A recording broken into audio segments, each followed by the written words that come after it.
একটা জিনিস ভাবো তো, একটা গাছ কি নিজের শরীর বদলাতে পারে? শুধু দাঁড়িয়ে থাকা না, বরং পরিস্থিতির ওপর ভিত্তি করে নিজের শিকড়ের রূপ পরিবর্তন করতে পারে। এটা শুনে কি অবাক হচ্ছ? কারণ এখানেই শুরু হয় প্রকৃতির সবচেয়ে চমকপ্রদ একটা কনসেপ্ট। আজকের ভিডিওটা যদি তুমি শেষ পর্যন্ত না দেখো, তাহলে পরীক্ষার এমন একটা টপিক মিস করবে যেটা থেকে প্রায় নিশ্চিত প্রশ্ন আসে। আমি সাইমন সরকার, আর তুমি দেখছো সাইমনস টিউটোরিয়াল। আজকের বিষয় সপ্তম শ্রেণীর বিজ্ঞান, তৃতীয় অধ্যায়, পর্ব ২, মূলের রূপান্তর। আর শুরু থেকেই আমি তোমাকে একটা চ্যালেঞ্জ দিচ্ছি। ভিডিও শেষে তুমি নিজেই বলবে, এটা আগে কেন জানতাম না। কমেন্টে লিখো রেডি যদি তুমি শেষ পর্যন্ত দেখতে প্রস্তুত হও। রূপান্তর কেন হয়? গাছ শুধু মাটিতে দাঁড়িয়ে থাকা একটা জিনিস না, এটা একটা জীবন্ত সার্ভাইভাল মেশিন। গাছের মূল সাধারণত মাটির নিচে থেকে গাছকে ধরে রাখে। কিন্তু প্রকৃতিতে সবসময় পরিস্থিতি একরকম থাকে না। ঝড় আসে, পানি আসে, মাটি দুর্বল হয়, আর তখন গাছকে বাঁচতে হলে নিজের গঠন বদলাতে হয়। ঠিক এই পরিবর্তনই হল মূলের রূপান্তর। অর্থাৎ গাছ যখন বেঁচে থাকার জন্য নিজের শিকড়কে নতুন রূপ দেয়, সেটাই রূপান্তর। এখন প্রশ্ন হল, একটা গাছ কি সত্যি মানুষের মতো অ্যাডজাস্ট করতে পারে? কমেন্টে তোমার উত্তর দাও। রূপান্তরের প্রকারভেদ। মূলের রূপান্তর শুধু এক ধরনের না, এটা ঘটে ৩টে বড় কারণে। প্রথমটা যান্ত্রিক ভারসাম্য, যাতে গাছ ঝড় বাতাসে পড়ে না যায়। দ্বিতীয়টা শারীরবৃত্তীয় কাজ, যেমন শ্বাস প্রশ্বাস, খাদ্য পরিবহন বা জীবন ধারণে সাহায্য। তৃতীয়টা জনন কাজ, যেখানে নতুন উদ্ভিদ জন্মাতে সাহায্য করে। কিন্তু আজ আমরা পুরো গল্পের শুরুটা বুঝব, কারণ এখান থেকেই সবচেয়ে ইন্টারেস্টিং অংশ শুরু হয়। তুমি কোনটা আগে শিখতে চাও, ১, ২ নাকি ৩? কমেন্ট করো। যান্ত্রিক ভারসাম্য। এখন আসছি এমন একটা অংশে যেটা না বুঝলে পুরো টপিকটাই অসম্পূর্ণ থেকে যাবে। যান্ত্রিক ভারসাম্য মানে কি? এটা হলো গাছকে এমনভাবে শক্ত রাখা যাতে ঝড় বাতাস বা ভারের কারণে সে ভেঙে না পড়ে। কিন্তু মজার ব্যাপার হলো, সব গাছ একভাবে দাঁড়িয়ে থাকে না। কিছু গাছ নিজের শিকড়কেই পরিবর্তন করে ফেলে নিজেকে ধরে রাখার জন্য। এটা কি তুমি আগে জানতে? ইয়েস নো লিখে জানাও। স্তম্ভমূল বা প্রপরুট। এখন আসছে সবচেয়ে ইন্টারেস্টিং অংশ। স্তম্ভমূল বা প্রপরুট হলো এমন এক ধরনের শিকড় যা গাছের ডাল থেকে নিচের দিকে ঝুলে পড়ে। ধীরে ধীরে এই শিকড় মাটিতে ঢুকে যায়। আর তারপর কি হয় জানো? এগুলো সাধারণ শিকড় না, এগুলো হয়ে যায় শক্ত খুঁটির মতো সাপোর্ট। মানে গাছ নিজেই নিজের চারপাশে পিলার তৈরি করে ফেলে। সবচেয়ে বড় উদাহরণ বট গাছ, যেটা দেখলে মনে হয় একটা গাছ না, একটা পুরো জঙ্গল। তুমি কি কখনো বট গাছের নিচে দাঁড়িয়েছ? কমেন্টে তোমার অভিজ্ঞতা বলো। Quiz time. এখন দেখি তুমি কতটা মনোযোগ দিয়ে দেখছ। প্রশ্ন, বটগাছের ঝুড়ি কোন ধরনের মূল? ক স্তম্ভমূল, খ ঠেসমূল। এখন ভাবো ভালো করে। ৩, ২, ১। সঠিক উত্তর স্তম্ভমূল, কারণ এগুলো মাটিতে গিয়ে গাছকে শক্তভাবে ধরে রাখে। যদি তুমি ঠিক উত্তর দিতে পারো, কমেন্টে লিখো কারেক্ট। যান্ত্রিক ভারসাম্য। এখন আসছি যান্ত্রিক ভারসাম্যের আরেকটা গুরুত্বপূর্ণ অংশে, যেটা না বুঝলে এই টপিকটা অসম্পূর্ণ থেকে যাবে। এটা হলো ঠেসমূল বা স্টিল রুট। কিছু গাছের কাণ্ড খুবই দুর্বল থাকে, নিজে নিজে সোজা হয়ে দাঁড়িয়ে থাকতে পারে না। তাই প্রকৃতি এমন এক ব্যবস্থা তৈরি করেছে যেখানে কাণ্ডের গোড়া থেকে কিছু শিকড় বের হয়। এই শিকড়গুলো সোজা নিচে নামে না, বরং একটু বাঁকা বা কোনাকুনিভাবে মাটিতে প্রবেশ করে। আর তারপর কি হয় জানো? এগুলো গাছকে চারপাশ থেকে ঠেস দিয়ে ধরে রাখে, একদম খুঁটির মতো। সহজভাবে মনে রাখো, এই শিকড় গাছকে সাপোর্ট স্ট্রাকচার দেয়। এর সবচেয়ে পরিচিত উদাহরণ হলো কেয়া গাছ। তুমি কি আগে কেয়া গাছ দেখেছ? কমেন্টে লিখো ইয়েস বা নো। ঠেসমূল কুইজ। এখন দেখি তুমি কতটা মনোযোগ দিয়ে দেখছো। প্রশ্ন, কেয়া গাছের মূল মাটির সাথে কিভাবে প্রবেশ করে? ক খাড়াভাবে, খ কোনাকুনিভাবে।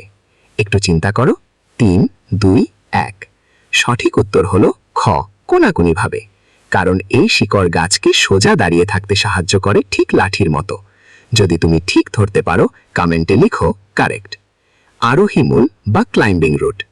এখন আসছি সবচেয়ে ইন্টারেস্টিং অংশে, আরোহী মূল বা ক্লাইম্বিং রুট। এই শব্দটার মানে হলো ওপরে ওঠা বা চড়ে যাওয়া। কিছু গাছ আছে যাদের কাণ্ড একদম দুর্বল, তারা নিজেরা সোজা হয়ে দাঁড়াতে পারে না, তাই তারা প্রকৃতির সাহায্য নেয়। এই গাছগুলোর কাণ্ড থেকে ছোট ছোট শিকড় বের হয়, যেগুলো অন্য গাছ, দেওয়াল বা কাঠামোকে আঁকড়ে ধরে, আর ধীরে ধীরে গাছটা ওপরে উঠতে থাকে। মানে গাছ নিজেই নিজের জন্য সিঁড়ি তৈরি করে ফেলে। সবচেয়ে পরিচিত উদাহরণ পান গাছ। তুমি কি কখনো পান গাছ দেখেছো? কমেন্টে জানাও। আরোহী মূল কুইজ। এখন একটু রিভিশন। প্রশ্ন: পান গাছে কোন ধরনের মূল? ক আরোহী মূল, খ স্তম্ভমূল। একটু ভাবো। 3, 2, 1। সঠিক উত্তর হলো ক আরোহী মূল, কারণ এই শিকড় গাছকে অন্য কিছুকে ধরে উপরে উঠতে সাহায্য করে। যদি সঠিক উত্তর দাও কমেন্টে লিখো রাইট। আজকে তুমি যান্ত্রিক ভারসাম্যের আরো দুটো গুরুত্বপূর্ণ রূপান্তর শিখলে, ঠেস মূল, আরোহী মূল। কিন্তু এখানেই গল্প শেষ না, কারণ এখন আসছে সবচেয়ে গুরুত্বপূর্ণ অংশ, শারীরবৃত্তীয় কাজ, যেখানে তুমি বুঝবে গাছ শুধু দাঁড়িয়ে থাকে না, বরং জীবনের মতো ফাংশনও করে। আর এই অংশটা বুঝলে পরীক্ষায় 100% প্রশ্ন আসবে। তুমি কি পরের অংশটা দেখতে চাও? কমেন্টে লিখো নেক্সট। এখন আমরা চলে আসছি এমন একটা অংশে যেটা শুনলে মনে হবে গাছও কি এত স্মার্ট হতে পারে। এটা হলো পরাশ্রয়ী বায়বীয় মূল বা এপিফাইটিক রুট। এই নামটা একটু কঠিন মনে হলেও বিষয়টা খুবই মজার। এই ধরনের উদ্ভিদরা নিজেরা মাটিতে জন্মায় না, বরং অন্য বড় গাছের উপর বসে থাকে। কিন্তু মাটিতে না থাকলেও এরা বাঁচে কিভাবে? কারণ এদের শিকড় মাটিতে যায় না, বরং বাতাসের মধ্যেই ঝুলে থাকে। আর অবাক করা ব্যাপার হলো, এই শিকড় বাতাস থেকেই জলীয় বাষ্প এবং আর্দ্রতা শোষণ করে নেয়। মানে গাছটা যেন বাতাস থেকেই পানি খেয়ে বেঁচে থাকে।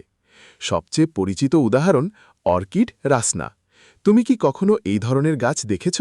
কমেন্টে লিখো ইয়েস বা নো। এখন দেখি তুমি কতটা মনোযোগী ছিলে। প্রশ্ন: রাসনার মূল বাতাস থেকে কি শোষণ করে? ক অক্সিজেন, খ জলীয় বাষ্প। একটু ভাবো। 3, 2, 1। সঠিক উত্তর হল খ জলীয় বাষ্প, কারণ এই শিকড় বাতাস থেকেই আর্দ্রতা শোষণ করে উদ্ভিদকে বাঁচিয়ে রাখে। যদি তুমি ঠিক উত্তর দিতে পারো কমেন্টে লিখো রাইট। এখন আসছি সবচেয়ে চালাক ধরনের একটা মূলে, শোষক মূল বা প্যারাসাইটিক রুট। এই উদ্ভিদগুলো একটু আলাদা। এরা নিজের খাবার নিজেরা তৈরি করতে পারে না, তাই তারা বেঁচে থাকার জন্য অন্য গাছের ওপর নির্ভর করে। কিভাবে জানো? এদের শিকড় অন্য গাছের কাণ্ড বা ভেতরে ঢুকে যায়, আর সেখান থেকে তৈরি খাবার সরাসরি শুষে নেয়। মানে প্রকৃতির ভাষায় বললে এরা অন্য গাছের খাবার চুরি করে খায়। এই ধরনের উদ্ভিদের সবচেয়ে পরিচিত উদাহরণ স্বর্ণলতা। তোমার কি মনে হয় এটা ন্যায্য? কমেন্টে লিখো ইয়েস বা নো। এখন একটু রিভিশন করি। প্রশ্ন: স্বর্ণলতা কোন ধরনের মূল ব্যবহার করে খাবার নেয়? ক শোষক মূল, খ শ্বাসমূল। চিন্তা করো। 3, 2, 1।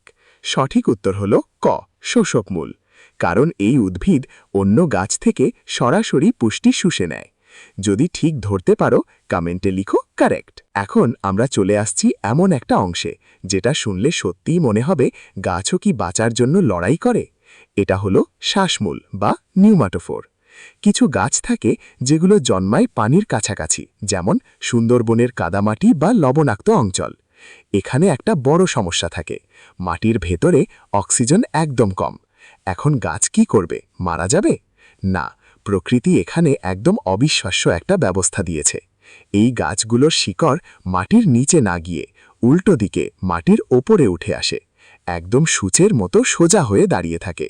আর এই শিকড়গুলো বাতাস থেকে অক্সিজেন নেয়, মানে গাছ শ্বাস নেয় মাটির ওপরে এসে। সবচেয়ে পরিচিত উদাহরণ সুন্দরী গাছ, গরান গাছ। তুমি কি ভাবতে পারো গাছ শ্বাস নিতে মাটির ওপরে উঠে আসছে?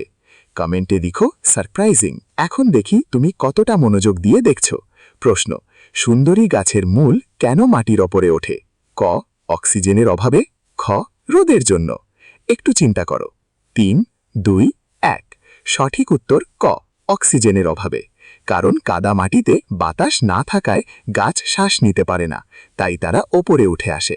যদি ঠিক ধরতে পারো কমেন্টে লিখো কারেক্ট। এখন আসছি শেষ ক্যাটাগরিতে, জনন কাজের জন্য রূপান্তরিত মূল। কিছু উদ্ভিদ আছে যাদের মূল শুধু বাঁচায় না, বরং নতুন উদ্ভিদও তৈরি করে। মানে একটা গাছ থেকে সরাসরি আরেকটা গাছ জন্মায়। এই মূল থেকে নতুন চারা গজিয়ে ওঠে আর ধীরে ধীরে নতুন গাছ তৈরি হয়। সবচেয়ে পরিচিত উদাহরণ মিষ্টি আলু, পটল। ভাবো তো, একটা মূল থেকেই নতুন জীবন তৈরি হচ্ছে। এটা কি অবিশ্বাস্য না? কমেন্টে লিখো ওয়াও। এখন পুরো টপিকটা একবার ঝটপট রিভিশন করি। যেমন স্তম্ভমূল গাছকে খুঁটির মতো সাপোর্ট দেয়, যেমন বটগাছ। ঠেসমূল কোনাকুনি সাপোর্ট দেয়, যেমন কেয়া গাছ। শ্বাসমূল অক্সিজেন নেয়, যেমন সুন্দরী গাছ। শোষক মূল অন্য গাছ থেকে খাবার নেয়, যেমন স্বর্ণলতা। এখন যদি তুমি এগুলো মনে রাখতে পারো, তাহলে পরীক্ষায় এই টপিক থেকে নম্বর হারানো প্রায় অসম্ভব। যদি রিভিশন বুঝতে পারো, কমেন্টে লিখো ডান। আজকে তুমি শুধু একটা অধ্যায় শেখনি, তুমি দেখেছ গাছ কিভাবে বেঁচে থাকার জন্য নিজের রূপ বদলায়। এটা শুধু পড়া না, এটা প্রকৃতির সবচেয়ে সুন্দর সার্ভাইভাল স্ট্র্যাটেজি। কিন্তু একটা কথা বলি, যদি তুমি এই ভিডিওটা এখনই বন্ধ করে দাও, তাহলে এমন একটা টপিক মিস করবে যেটা পরীক্ষায় বারবার আসে। তাই এখনই সাবস্ক্রাইব করো, লাইক দাও, আর এই ভিডিওটা শেয়ার করো এমন একজনের সাথে যে এখনো বুঝতে পারছে না। আমি সাইমন সরকার, আর তুমি দেখছো সাইমনস টিউটোরিয়াল। ধন্যবাদ সবাইকে। দেখা হবে পরের ভিডিওতে, যেখানে থাকবে আরও অবিশ্বাস্য কিছু।